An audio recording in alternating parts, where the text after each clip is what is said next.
La 50e session du Conseil des Nations Unies pour les droits de l'homme se tient du 13 juin au 8 juillet 2022 au Palais des Nations à Genève. Nous nous sommes entretenus avec quelques représentants d'organisations internationales. Je suis le secrétaire général d'Interfaith International, responsable chargé du programme de la rencontre africaine pour la défense des droits de l'homme auprès des Nations Unies à Genève et directeur du Centre international de lutte contre le terrorisme. Et merci pour votre entrevue de cet après-midi et votre présence ici à la 50e session du Conseil des droits de l'homme. I'm an ambassador here and head of the office of the European Public Law Organization known as EPLO. It is an intergovernmental organization with 13 member states. It's not Greek, but it's based in Greece. The headquarters are there. We're very much interested in multilateral work. There is also an ambassador in Vienna and there is an ambassador in New York. We are accredited to the United Nations with a decision by the General Assembly. So we participate as observers, like the European Union and other intergovernmental organizations. Bonjour Béné Télévision et merci de nous recevoir sur votre chaîne privée dans cette belle ville de Genève et où nous sommes à la 50e session du Conseil des droits de l'homme. C'est toujours un plaisir, en tout cas pour moi, que de parler des droits de l'homme, parce que vous savez que j'ai été un ardent défenseur des droits de l'homme et des libertés, que je me réclame d'ailleurs toujours comme tel, même si aujourd'hui j'endosse une casquette d'homme politique. Et c'est un honneur pour moi de passer, je pense, pour la première fois sur votre chaîne privée, et que cela se fasse dans la ville des droits de l'homme, dans une ville de liberté, est une très très bonne chose. Soy representante de la organización OCAPROZ Internacional, que tiene el estatuto del COSO de aquí de Naciones Unidas. Soy presidente del Consejo de Liderazgo y Bienestar Social, un consejo creado por diferentes personalidades académicas en América Latina y en Marruecos. Soy miembro del Consejo Real Consultativo para los Asuntos del Sahara, un consejo creado en Marruecos para poner fin al tema del Sahara, al conflicto que ha durado más de 45 años. Estamos aquí en el Consejo participando en la sesión 50, una vez más, ya que yo participo aquí desde 2004, todas las sesiones, cuando era más que antes de ser Consejo. Étudiante à l'Université de Genève et stagiaire à l'EPLO, donc European Public Law Organization, l'organisation du droit public européen. Et j'ai la chance de participer à cette 50e session du Conseil des droits de l'homme, qui, bien sûr, pour moi, est d'une importance capitale. Je suis multilatéraliste, militant des droits humains. Nous participons aux activités du Conseil des droits humains à Genève depuis de nombreuses années, plus de 2 décennies, et nous faisons des plaidoyers pour la promotion et protection des droits de l'homme en Afrique, la bonne gouvernance, la démocratie et la lutte contre la corruption, le renforcement des capacités et la gouvernance démocratique.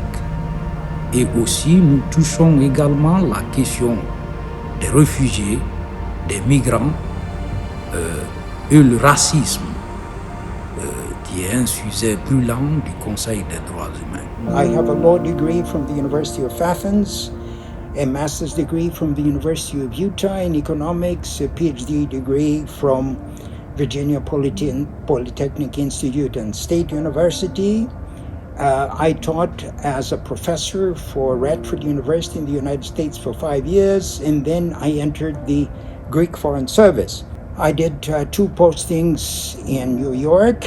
I followed the work of the Second Committee in the Economic and Social Council. I was probably the only Greek elected as a member of the main committee of the General Assembly, Vice President of ECOSOC.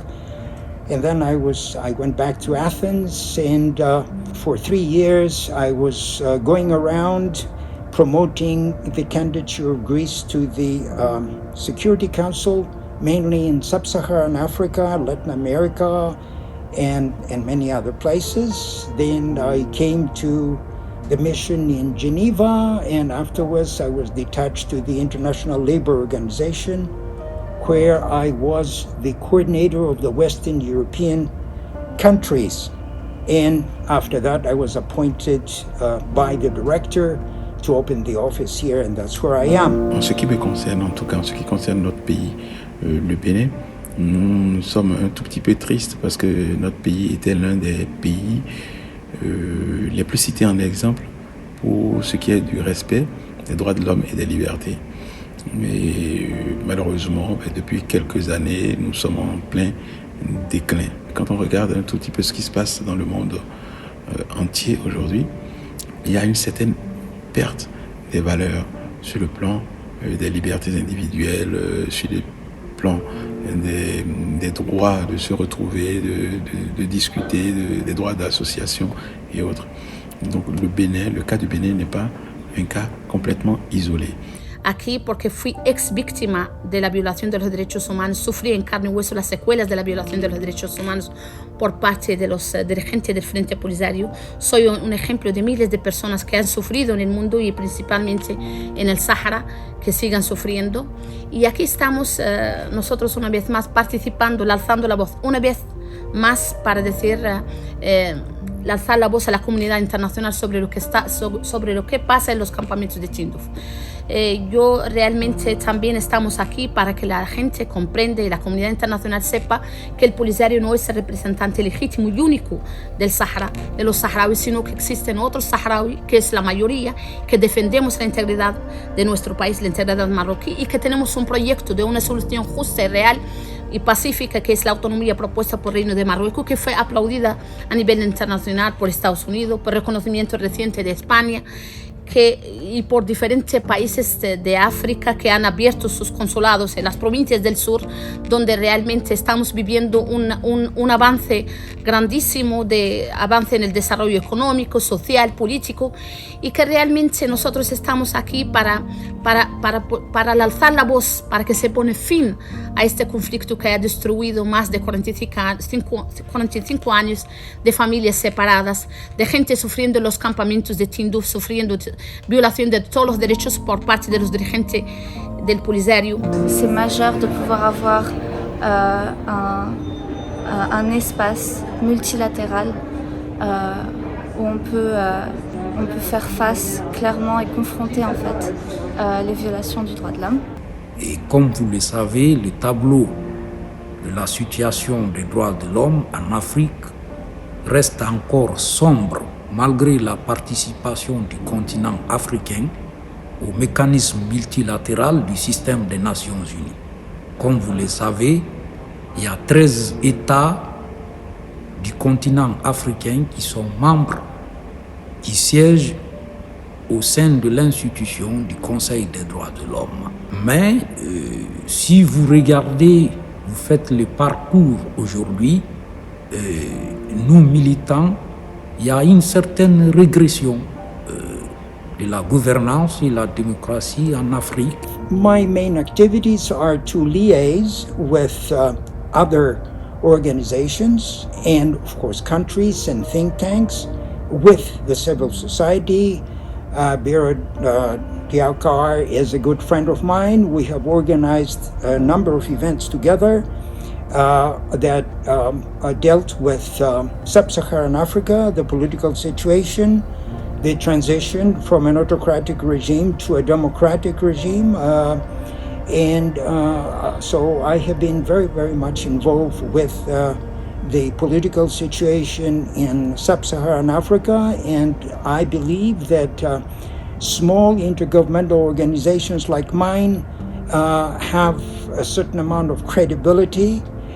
They don't have a political agenda and can contribute to the road to democracy, to strengthening democratic institutions and values. And this is exactly one of the main objectives of my organization. Ce qui est intéressant dans ce genre de réunion, vous voyez, dans ce genre de rencontre où il y a des experts internationaux, les experts du monde entier, où il y a des gens, il y a des représentants de pays où ils ont les mêmes problèmes que nous, où ils les ont déjà expérimentés, où ils sont en train de chercher des réponses, c'est réellement de se demander les raisons pour lesquelles il y a une dégradation actuelle des libertés, une dégradation des libertés publiques, des libertés individuelles dans plusieurs pays qui étaient supposés être stables.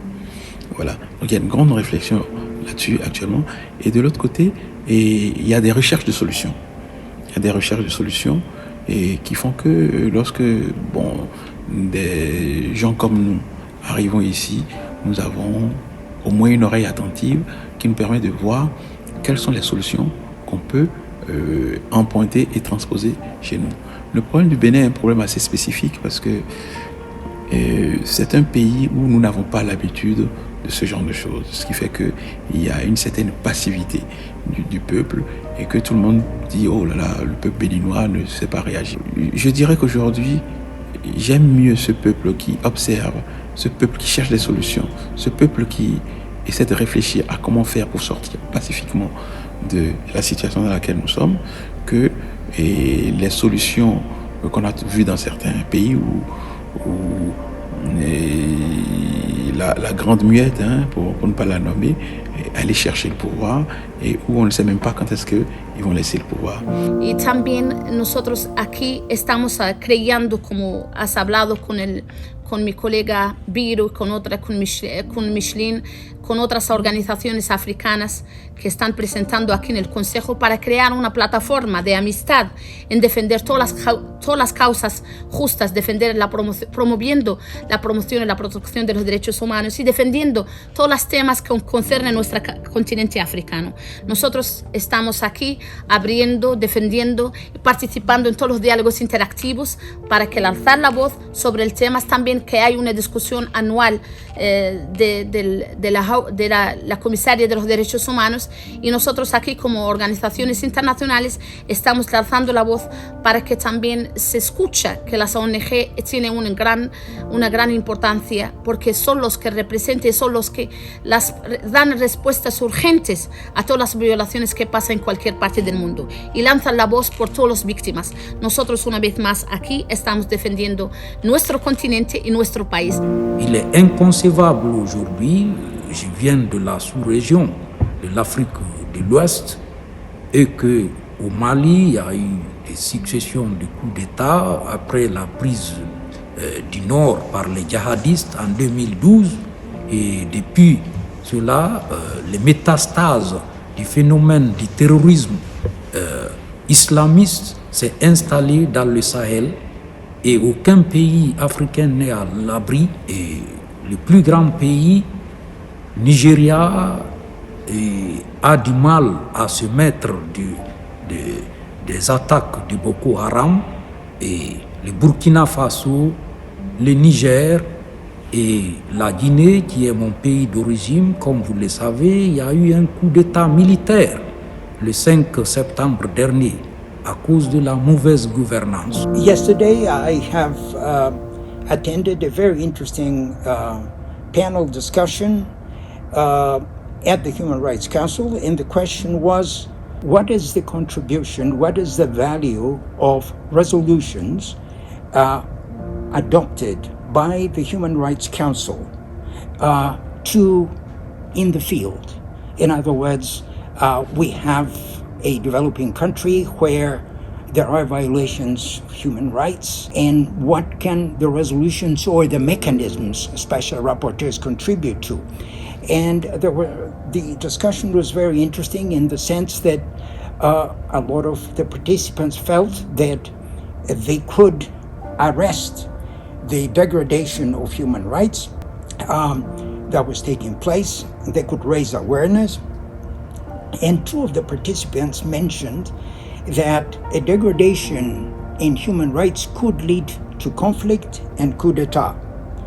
Now, this is a very interesting point because all along during different interventions and special events, the question has been raised as to what leads to a change, a violent change in a regime.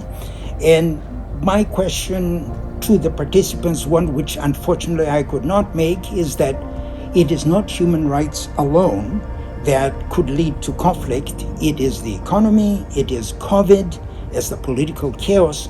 So my idea is to have a coordinated approach of all UN agencies and the civil society to have some kind of an early warning system to prevent a violent change in a country which you have a president that's democratically or a government elected. Tout le monde espérait au Bénin, qui était un modèle de démocratie dans la sous-région, avec l'avènement de M. Talon, que les choses allaient s'améliorer. Mais hélas, aujourd'hui, nous assistons au bâillonnement de l'espace démocratique des libertés fondamentales au Bénin.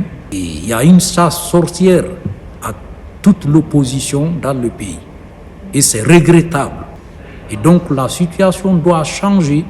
Il faudrait ouvrir l'espace démocratique au dialogue. C'est un homme d'affaires, il a beaucoup d'expérience. Je pense qu'il faudrait qu'il ouvre les pays et que toute l'opposition puisse avoir sa place. Et c'est le salut pour nous, les défenseurs des droits humains. Ce qui se passe au Bénin, comme ce qui se passe dans plusieurs pays de l'Afrique, était prévisible.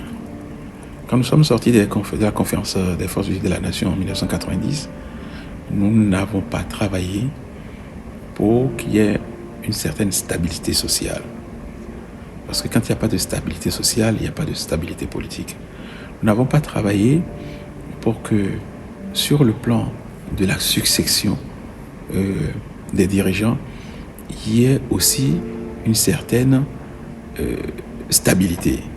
Parce qu'en définitive, c'était ceux qui ont les moyens, ceux qui sont les plus riches, qui d'une façon ou d'une autre pouvaient prendre le pouvoir, puisque c'est eux qui pouvaient financer les partis politiques. Et nous avons omis de faire tout ça. Et aujourd'hui, ce qui arrive au Bénin, peut-être un peu trop tôt, peut-être un peu trop tard, était à prévoir. Vous allez de l'autre côté, en République démocratique du Congo, et il est regrettable qu'il y ait des violences sexistes et sexuelles qui se poursuivent à l'Est. Au Soudan, le régime criminel de la chute de Omar el-Béchir a donné aux monstres qui sont là aujourd'hui, qui ont pris en otage les aspirations de la révolution des Soudanais pour l'avènement d'une démocratie libre dans le pays. En Libye, depuis l'assassinat du colonel Mohamed Kadhafi, le pays est complètement divisé. C'est les entreprises criminelles qui trafiquent les migrants et aussi les ressources du pétrole et du gaz libyen sont bradées dans les mains des multinationales opaques qui traitent avec des tribus. Et en Égypte, les espaces démocratiques ne sont pas du tout libres pour la société civile. Donc, il y a du travail à faire. Je reste persuadé que nous allons en sortir. Et c'est à la recherche de ce genre de solution que moi je viens ici à Genève. Quand je venais à Genève avant et que je voyais des structures comme le HCR, jamais je n'aurais pensé qu'il y aurait encore des Béninois en exil en 2021-2022. Vous voyez, ça veut dire que rien n'est jamais définitivement acquis. Et qu'à partir du moment où nous avons acquis la démocratie, à partir du moment où nous avons acquis les droits, il faut travailler pour pouvoir les garder. J'espère que dans quelques années, en tout cas, le Bénin va redevenir l'enfant chéri de l'Afrique et que chaque Béninois, où qu'il soit, du nord au sud, de l'est à l'ouest, va travailler pour que notre pays puisse redorer, en tout cas, son blason sur le plan international. Comme vous le savez, hier, nous avons organisé un événement important à l'hôtel Montbriand sur les enfants soldats, la protection des enfants dans les conflits armés.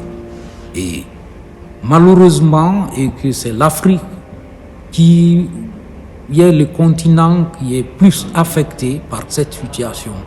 Notre réunion, il y a eu beaucoup de contributions d'experts et dont les membres de la Commission africaine des droits de l'homme et des peuples qui ont parlé de la charte africaine des droits de l'enfant et du bien-être de l'enfant africain. Donc il y a lieu de vulgariser cette charte à l'échelle continentale aujourd'hui et que la population doit s'en approprier afin de permettre d'élaborer des mécanismes de prévention des abus des enfants et de l'instrumentalisation des enfants dans les conflits armés. Yo aquí defiendo que también sepan que nosotros somos la mayoría, que el Consejo Real Consultativo es la voz de los saharauis que defiende la integridad, que defiende una solución pacífica, que decimos sí a la paz, no a la guerra, sí al bienestar, sí a un futuro mejor. Y yo aquí defiendo hace años como activista de los derechos humanos, porque lo que yo sufrí no quiero que las nuevas generaciones lo sufren en el Sahara marroquí, y también que África, las nuevas generaciones tengan un futuro mejor y que podemos luchar contra la exclusión, contra la desigualdad luchamos por la igualdad de la mujer y el hombre, luchamos por una vida digna, luchamos por un continente que puede tener acceso a sus recursos, que la gente puede disfrutar, que la gente puede vivir un futuro mejor, y que defendemos todos los derechos políticos, económicos, sociales, y por eso estamos aquí. Y me parece que tenemos que tener un compromiso con nosotros y con nuestros países para que siempre le alzamos la voz de forma digna y justa, diciendo qué es lo que pasa realmente y contra cualquier violación en cualquier parte del mundo. En tant que militants des droits de l'homme d'une part et en tant qu'homme politique d'autre part, nous allons continuer à travailler, nous allons continuer à militer pour que les libertés individuelles et les libertés d'opinion puissent être rétablies au Bénin de façon tout à fait pacifique, et pour que notre pays puisse recouvrer sa place dans le concert des nations. Et ça, c'est le plus important. Il est important que notre pays recouvre sa place et que nous n'ayons pas à rougir, que nous n'ayons pas honte, n'est-ce pas, d'être des Béninois. C'est très important. Moi, j'entends des gens dire, moi j'ai honte. Moi, je n'ai pas honte d'être Béninois malgré tout ce qui se passe. Mais il faudrait travailler de telle sorte que personne, aucun Béninois, où qu'il soit, n'ait honte d'être un Béninois. Et l'Afrique noire ne doit plus produire de réfugiés, et les jeunes Africains ne doivent plus mourir dans la Méditerranée. Donc s'il y a une bonne gouvernance, il y a la transparence, il y a la distribution des ressources de façon équitable, les jeunes vont se sédentariser. Les gouvernements africains doivent investir dans l'éducation pour promouvoir l'emploi sur le continent africain. One of the questions that has come up, and they've been asking me actually, is why, when there are bilateral consultations between two heads of states, the human rights issue is not coming up. Instead, there are arms deals, there are commercial concerns and so forth. Well, there's nothing wrong with that. But the human rights, I think, aspect should always be some kind of priority that should be mentioned as a policy that those countries are following, because these are the countries that have very strong position in the Human Rights Council. So when they have discussions with countries that have authoritarian regimes, I think that this is something that should be mentioned. Pour moi, les droits de l'homme, c'est quelque chose qui coule de source. Malheureusement, il semble que ça ne l'est pas dans tous les cas. Et c'est des questions qui sont multidimensionnelles. C'est pas une question de méchant, de gentil. C'est vraiment. Je pense qu'il faut mettre le dialogue et il faut mettre la dignité humaine au premier plan, avant les intérêts politiques, avant les intérêts économiques.